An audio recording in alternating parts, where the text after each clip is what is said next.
Buenos días.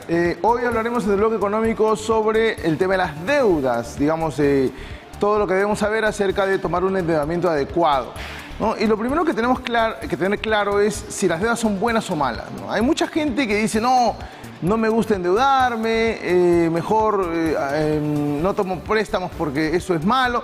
Y la verdad es que endeudarse no es malo. Si vamos con la primera, por favor. Endeudarse no es malo porque de alguna manera me permite alcanzar mis objetivos, digamos, de manera rápida versus esperar a ahorrar. Me explico.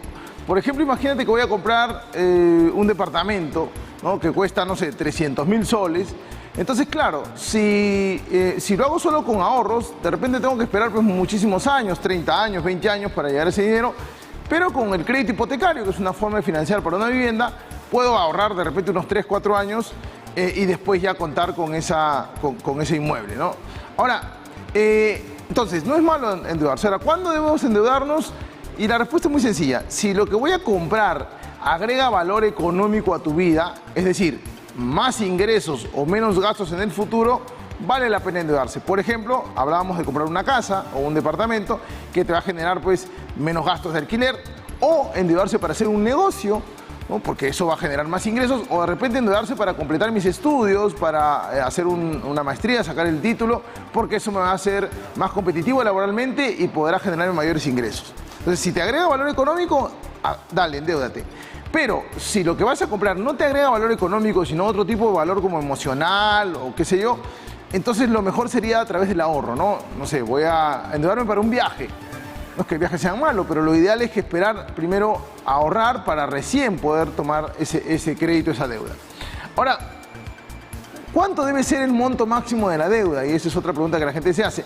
Y no tiene tanto que ver con la cuota que voy a pagar, perdón, con el monto, sino con la cuota más bien. Y acá la recomendación es la siguiente, que lo que yo voy a pagar de cuotas, de todas las cuotas que tengo en el sistema, sea máximo el 30%, casi la tercera parte de mi sueldo, de mis ingresos netos.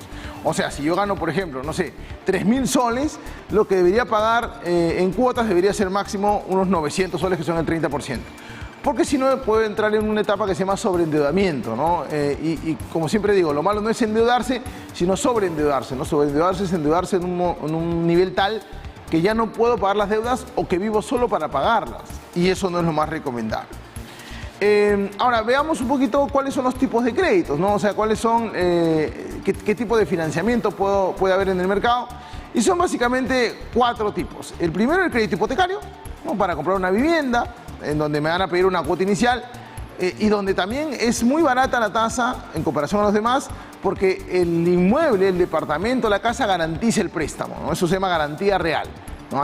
Por lo tanto, para el banco es menos riesgoso y te cobra una tasa más barata.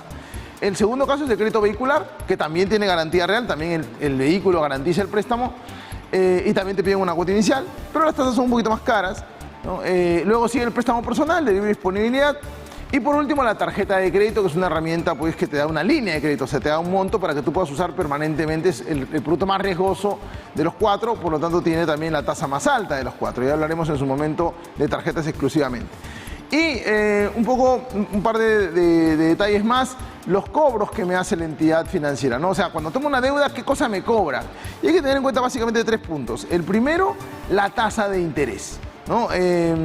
La tasa de interés es algo así fácil como lo que me cobra el banco por alquilarme plata, ¿no? Los bancos, un préstamo es como un alquiler de dinero, entre comillas. Entonces, el costo de alquiler es la tasa de interés.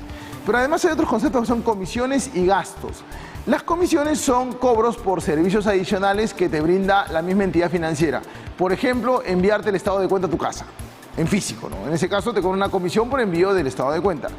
Y por último tienen los gastos, que son cobros que te hace el banco, pero por servicios que te brinda un tercero. Por ejemplo, un seguro. Cuando el préstamo viene con un seguro de gravamen, por ejemplo, que es un seguro por si el cliente fallece, el que te está asegurando no es el banco, no, es la compañía de seguros. Por lo tanto, técnicamente es un gasto. Ahora, cuando tú metes todo en un solo paquete, los intereses, comisiones, seguros, etcétera, es lo que se conoce como la TCA, que significa tasa de costo efectivo anual, que es la tasa o el costo real del financiamiento. Para terminar, 3 recomendaciones muy sencillas que no debemos olvidar al momento de tomar deudas. Primero, preguntar por la TCEA y no por la tasa. Ese es un gran error, ¿no? La gente pregunta cuál es la tasa, pensando que es el único cobro del banco y la verdad que se olvida pues de las comisiones, los seguros y etcétera. Uno debe elegir la TCEA más barata, no la tasa más barata. Primero. Segundo, pide un periodo de gracia solo si es necesario, ¿no? A veces el banco te dice, oye, paga tu primera cuota dentro de 90 días. ¿No? Y la gente dice, oye, qué buena gente que es el banco. Y no tiene nada de buena gente. Esos 60 días adicionales a los 30 normales tienen un costo financiero, tienen un costo de intereses, comisiones y gastos. Lo que pasa es que no los ves al día 90, pero los vas a ver en todas las cuotas siguientes. Entonces, te encarece el crédito. Si no necesita un periodo de gracia, no hay que pedirlo. ¿Por qué? Me va a encarecer la cuota finalmente. Y la tercera recomendación, cuidar el historial crediticio. Es decir, ser puntual en los pagos, porque si yo digo no, ya pagaré cuando pueda, me va a generar un mal historial, un mal récord y eso me puede perjudicar a nivel crediticio, obviamente para tomar nuevos créditos, pero también a nivel de otros aspectos como negocios, trabajo, etcétera, etcétera, ¿no? Esas serían las 3 recomendaciones finales. Importantísimas estas recomendaciones que nos das, Jorge, sobre todo en las formas de préstamo que nos has explicado a detalle. ¿Qué tan pertinente en ese sentido es la compra de deuda?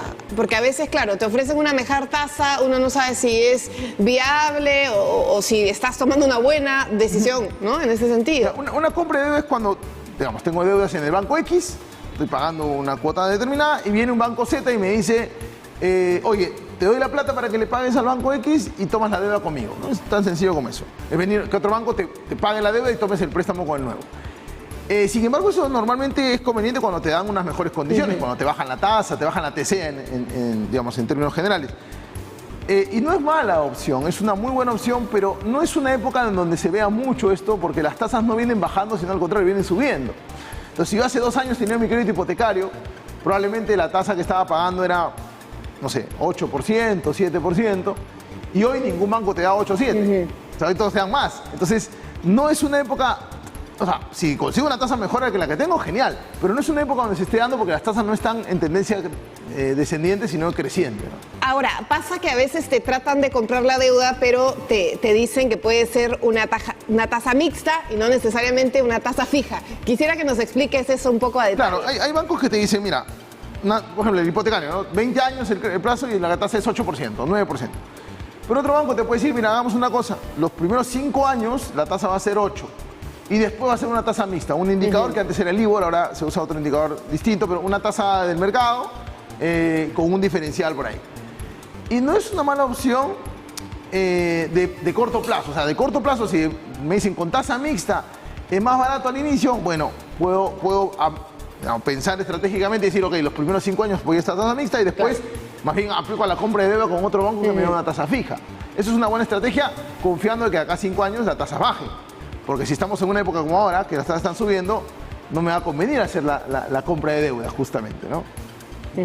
Y el tema por ejemplo, de reprogramar las deudas, muchas veces cuando uno inicialmente ha pedido un préstamo a un banco y de pronto por alguna condición no puede cumplir con ese calendario y existe esta posibilidad, ¿no? Le plantea la posibilidad de reprogramar la deuda. ¿Esto es bueno o malo en el sentido, por ejemplo, del historial crediticio o cómo se evalúa al cliente, al deudor en esas circunstancias? Siempre, si yo no puedo pagar una cuota o no puedo pagar mi deuda en general, lo mejor que puedo hacer es ir al banco o a la entidad financiera y pedir una reprogramación o un refinanciamiento, que es una figura parecida, pero un poquito más perjudicial para el cliente.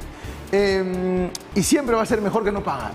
O sea, a lo mejor es pagar a tiempo, pero si no puedo, la recomendación es ir a la entidad y pedir una reprogramación o un refinanciamiento. La diferencia es muy sencilla. La reprogramación es por un problema temporal, o sea, no puedo pagar una cuota o 2. Entonces el banco lo que hace me patea todo el cronograma, me sube un poquito la cuota porque me alquila más tiempo el dinero y entonces me va a cobrar más intereses. El refinanciamiento, en cambio, es una condición en la cual la deuda es impagable ahora. O sea, ya no es un problema temporal, sino permanente. No voy a poder pagarte. Entonces, lo que hace el banco es me estira el plazo, me modifica la tasa, me da algunas condiciones adicionales y eso sí me malogra el historial crediticio por lo menos 6 meses. Si yo aplico una reprogramación, no me altera el historial crediticio. Si aplico un refinanciamiento, me modifica el historial crediticio, me lo baja 6 meses, pero si yo pago puntualmente, me lo regresa a mi situación normal, ¿no? Pero siempre es mejor un refinanciamiento que no pagar nuevamente, porque si no pago ahí sí me va a perjudicar tremendamente. Y que estar en estas centrales de riesgo, que será un tema a hablar en el próximo reporte económico. Muchísimas gracias, Jorge, por acompañarnos. Jorge Carrillo, especialista en finanzas de la Pacifico Business School.